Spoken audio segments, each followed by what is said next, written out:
지금 이 시간 말씀 보도록 하겠습니다. 말씀은 마태복음 18장 15절로 35절, 신약성경 30쪽에 있습니다. 마태복음 18장 15절로 35절입니다. 내 형제가 죄를 범하거든 가서 너와 그 사람만 상대하여 권고하라. 만일 들으면 내가 형제를 얻을 것이요, 만일 듣지 않거든 한두 사람을 데리고 가서 두세 증인의 입으로 말마다 확증하게 하라. 만일 그들의 말도 듣지 않거든 교회의 말하고, 교회의 말도 듣지 않거든 이방인과 세례와 같이 여기라. 진실로 너에게 이르노니 무엇이든지 너희가 땅에서 메면 하늘에서도 메일 것이요, 무엇이든지 땅에서 풀면 하늘에서도 풀리리라. 진실로 다시 너에게 이르노니 너희 중에 두 사람이 땅에서 합심하여 무엇이든지 구하면 하늘에 계신 내 아버지께서 그들을 위하여 이루게 하시니라. 두세 사람이 내 이름으로 모인 곳에는 나도 그들 중에 있느니라. 그때 베드로가 나와 이르되 주여, 형제가 내게 죄를 범하면 몇 번이나 용서하려 주리이까? 7번까지 하리이까? 예수께서 이르시되 내게 이르노니 7번뿐만 아니라 7번에 70번까지라도 할지니라. 그러므로 천국은 그 종들과 결산하러 하던 어떤 임금과 같으니, 결산할 때에 10달란트 빚진 자 하나를 데려오매 갚을 것이 없는지라. 주인이 명하여 그 몸과 아내와 자식들과 모든 소유를 다 팔아 갚게 하라 하니, 그 종이 엎드려 저러매 이르되 내게 참으소서 다 갚으리이다 하거늘 그 종의 주인이 불쌍히 여겨 놓아 버리며 그 빚을 탕감하여 주었더니, 그 종이 나가서 자기에게 100데나리온 빚진 동료 한 사람을 만나 붙들고 목을 잡고 이르되 빚을 갚으라 하매, 그 동료가 엎드려 간구하여 이르되 나에게 참아주소서 갚으리이다 하되 허락하지 아니하고, 이에 가서 그가 빚을 갚도록 옥계에 가두거늘 그 동료들이 그것을 보고 몹시 딱하게 여겨 주인에게 가서 그 일을 다 알리니, 이에 주인이 그를 불러다가 말하되 악한 종아, 내가 빌기에 내가 내 빚을 전부 탕감해 주었거늘 내가 너를 불쌍히 여김과 같이 너도 내 동료를 불쌍히 여김이 마땅하지 아니하냐 하고, 주인이 노하여 그 빚을 다 갚도록 그를 옥졸들에게 넘기니라. 너희가 각각 마음으로부터 형제를 용서하지 아니하면 나의 하늘 아버지께서도 너희에게 이와 같이 하시니라. 아멘. 할렐루야. 우리는 지난주 천국에서 누가 크냐는 질문을 들으신 예수님께서 어린아이와 같아야 한다며 말씀하셨고, 이를 통해 오늘을 살아가는 우리는 어린아이와 같이 하나님께 맡기는 삶을 살아야 한다는 것과, 예수님께서 그리하셨던 것처럼 주변에 어린아이와 같이 도움이 필요한 자들을 돕는 그리스도인이 될 것을 말씀드렸습니다. 그리고 이어지는 오늘의 본문은 주 안에서 하나된 자와의 관계, 죄에 대한 말씀이며, 저는 본문을 처음 접하고 묵상하기로 오늘의 이 모습을 지금까지 보여주신 예수님의 모습 뿐만 아니라 앞서 양의 비유를 들어 말씀하신 우리 모두를 귀히 여기신다는 예수님의 모습과 너무나 다른 모습을 통해 예수님께서는 죄에 관련된 문제에 대해서 단호하게 말씀하신다고 묵상하게 되었습니다.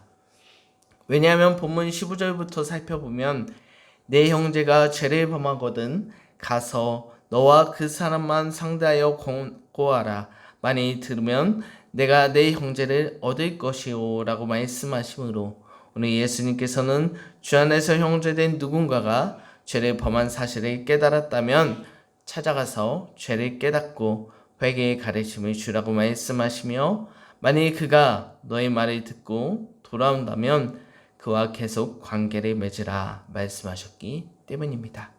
그리고 이어지는 말씀에서는 그러므로 회개하지 않는다면 신명기에 등장하는 죄의 증인에 대한 말씀처럼 두세 사람의 입으로 확증하게 하고, 그렇게 해서도 변하지 않으면 교회에 알리고, 교회의 말도 듣지 않으면 이방인과 세리 취급, 죄인 취급하라고 말씀하셨기 때문입니다. 그리고 예수님께서는 20절에 두세 사람 모인 곳에 함께 있다고 말씀하셨으니, 이래 예수님께서도 이해하신다. 죄대한 죄인들이 돌아오도록 노력한 너의 노력을 알고 있기에, 그러므로 변하지 않는 죄인을 포기하라는 말씀으로 해석하였기에, 저는 앞선 언급처럼 예수님께서는 죄에 대해서 단호한 분이라 해석했습니다.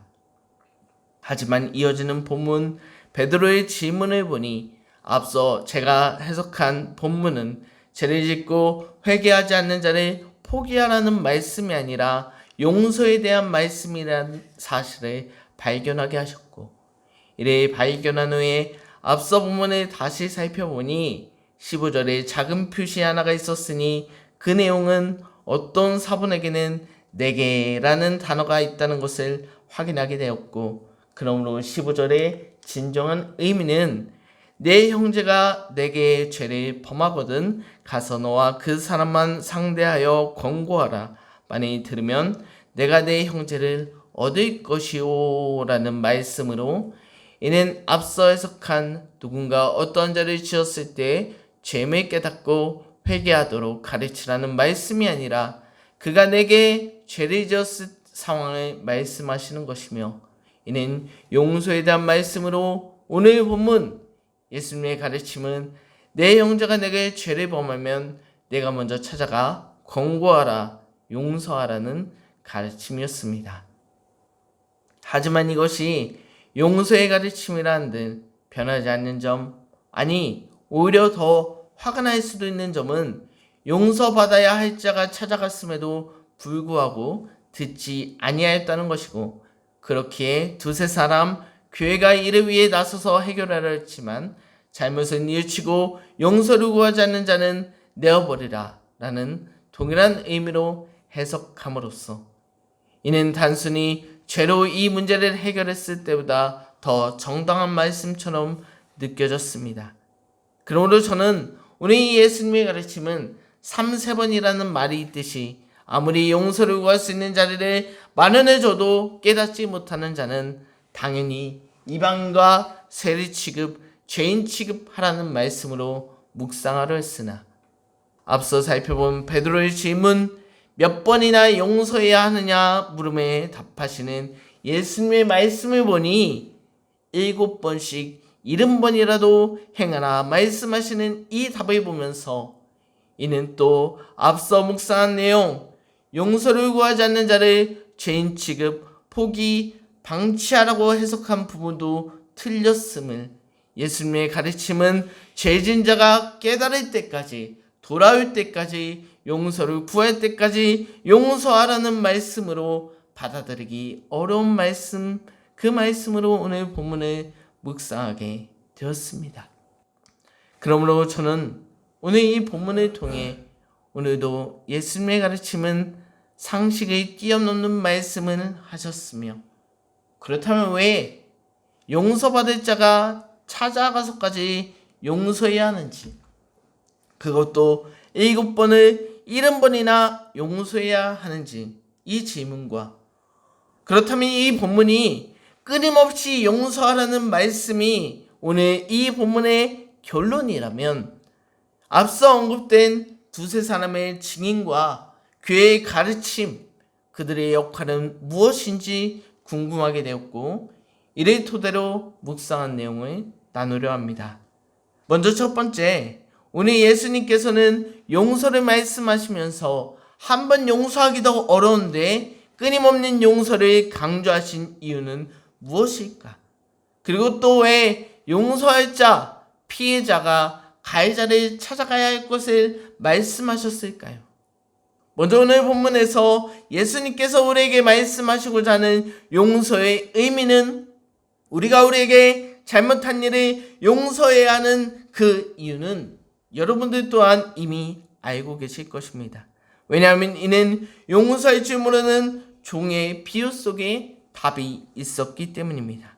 그리고 그 비유 속에서 우리는 10,000달란트 빚진 자로서 우리 역시 하나님께 큰 죄를 지은 죄인이었지만 예수 그리스도께서 우리를 불쌍히 여기시어 십자가를 지심으로 말미암아 우리의 모든 죄, 큰 죄를 값없이 탕감해 주셨기 때문에 우리가 남을 용서하지 않는 것, 불쌍히 여김을 받아 수억 원 큰 돈을 죄 없이 값없이 탕감받음했어도 이를 깨닫지 못하고 나에게 작은 잘못 500만 원 정도의 200데나리온을 갚지 않는 자를 용서하지 못하고 옥에 가두는 자의 모습을 보이게 하신 것이며, 그러므로 오늘 예수님께서는 너에게 누군가 죄를 지어도 내가 너의 죄를 값없이 용서한 것처럼 너희도 그렇게 해라, 값없이 용서하라고 말씀하신 내용입니다. 그리고 이와 비슷한 의미로 끊임없이 용서하라는 말씀도 우리는 하나님께 지은 죄를 탕감받으며 세상을 살아가고 있지만, 세상을 살다 보면 다시 하나님께 죄를 지으며 살아갈 때가 있지 않습니까? 하지만 주님께서는 이제 두 번째니 너는 죄값을 치러야 한다 말씀하지 않으시고, 동일하게 또한 끊임없이 우리의 죄를 탕감해 주시기 때문에 우리 또한 끊임없이 용서하는 자가 되라고 말씀하시는 것입니다. 그리고 마지막으로 왜 15절 말씀처럼 용서해야 될 자가, 피해자가 가해자를 찾아가야 합니까? 적어도 용서받을 사람이 찾아와야 하는 것 아닙니까? 하지만 이 역시 우리도 우리의 죄를 사하기 위해 예수님을 찾아갔습니까? 그렇지 않지 않습니까? 예수님께서는 우리의 죄를 사해 주시기 위해 우리를 찾아오셨습니다. 그가 우리의 죄를 용서하기 위해서 사람의 몸을 입고 이 땅에 찾아오셨습니다. 그러므로 용서할 자가 찾아오심의 은혜를 입은 우리는 이와 마찬가지로 죄진 자, 우리에게 잘못을 한 자에게 먼저 다가가야 한다는 것입니다. 정리하면 오늘 우리가 찾아가서까지 용서해야 하는 이유는 예수님께서 우리를 불쌍히 여기셔 찾아오심으로 우리의 모든 죄를 용서해 주셨듯이 우리 역시 나에게 죄진 자, 피해준 가해자를 용서하는 자가 되어야 한다는 말씀으로 묵상할 수 있었습니다. 그리고 두 번째, 오늘 본문이 용서에 대한 말씀이라면 과연 앞서 언급된 두세 증인의 입으로 확증한다는 것과 교회의 할 말은 무엇일까? 라는 물음에 대해 묵상하게 되었고, 그리고 이는 앞서 잘못된 묵상으로 회개를 강요하고 압박하라는 의미의 말씀이 아니라 오히려 이들은 죄진 자를 위해 모여 중보기도하라는 말씀으로 묵상하게 되었습니다.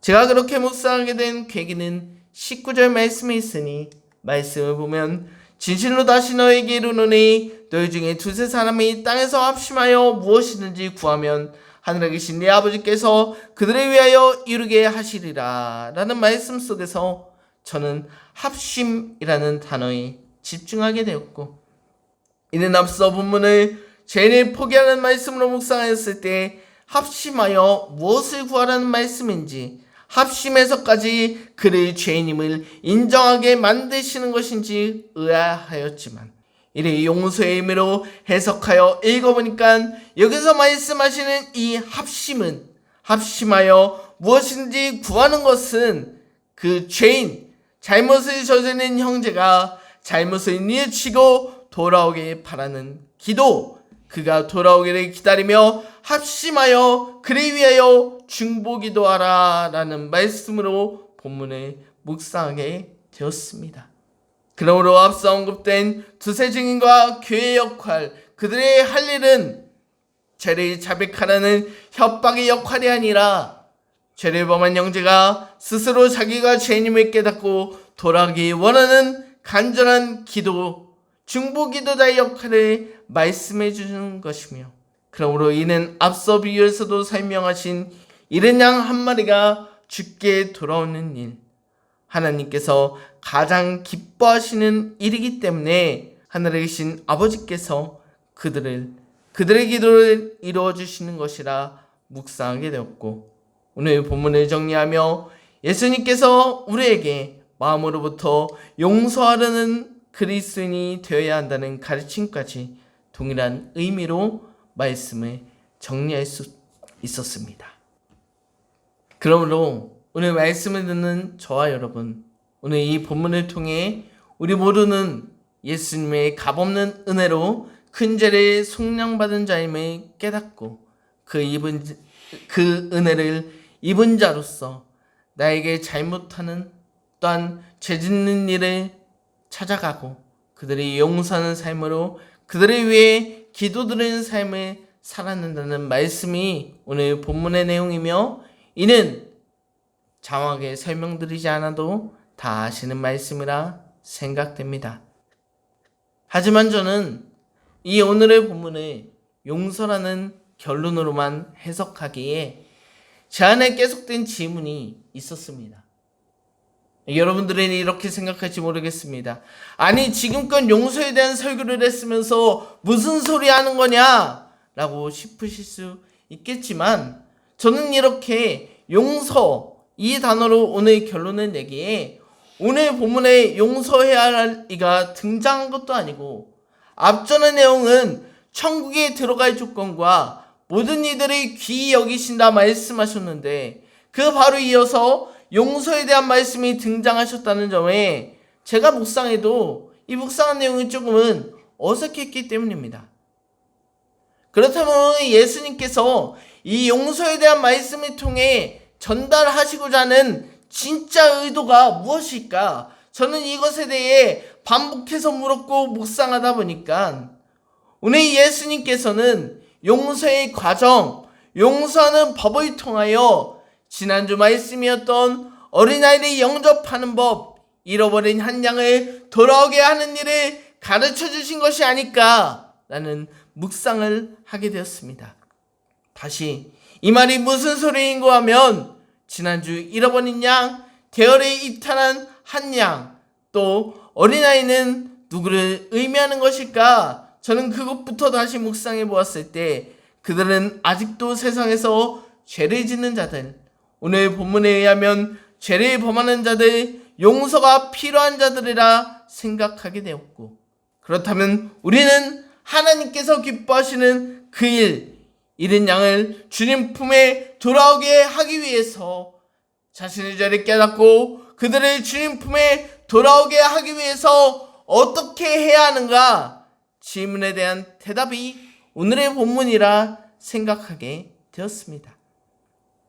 그러므로 우리 예수님께서 너희가 용서받을 것을 생각하라는 그 말씀을 통해 너희도 죄인이었다는 것을 깨닫게 하심으로, 너희 눈앞에 보이는 잃은 양은 너희가 나에게 용서받기 전의 상태다.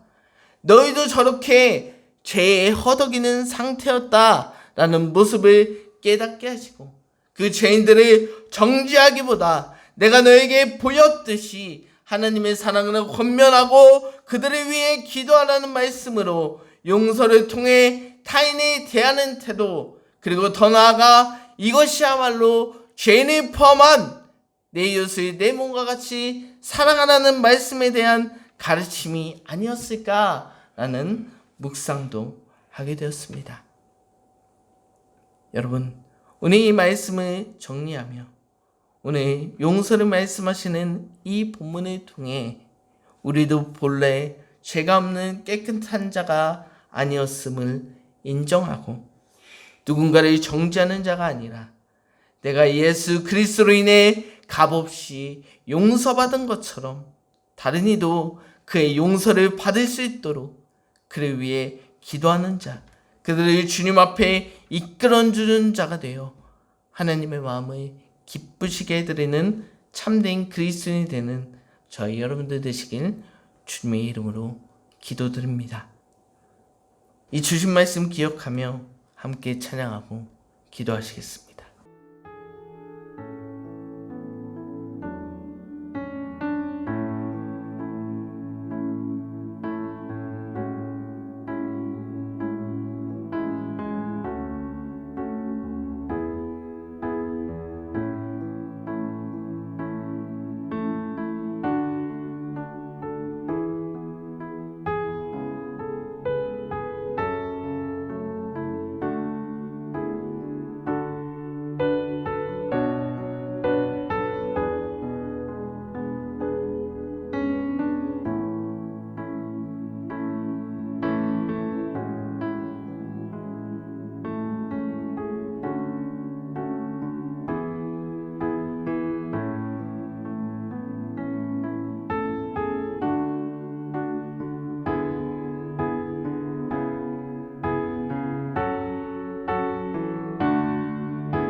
오늘 말씀을 붙잡고 주님의 이름을 부르짖으며 통성으로 기도하겠습니다.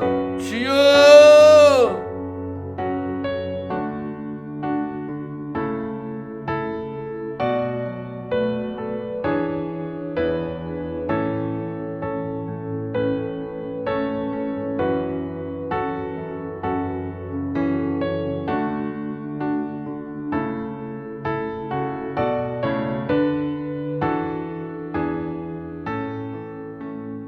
말씀을 생각하며 기도드립니다. 사랑의 하나님, 오늘 말씀을 통하여 우리가 의인이 될 수 있었던 것은 나의 공로가 아니라 예수님의 값없는 은혜로 말미암아 누리게 된다는 사실을 깨닫게 하시니 감사합니다. 그리고 이 은혜를 나만 누릴 것이 아니라 그 은혜를 나누는 자, 그를 위하여 기도하는 자 일이 우리의 마땅한 이름을 듣게 하심도 감사드립니다. 이를 기억하며 우리가 누군가 정죄하는 자, 죄인이 멀리하는 자가 아니라 예수 그리스도의 마음으로 그들을 위해 기도하는 자, 그에게 먼저 다가가는 자가 되겠사오니 주님 우리와 함께하여 주시옵소서. 이 모든 말씀 예수님의 이름으로 기도드립니다. 아멘.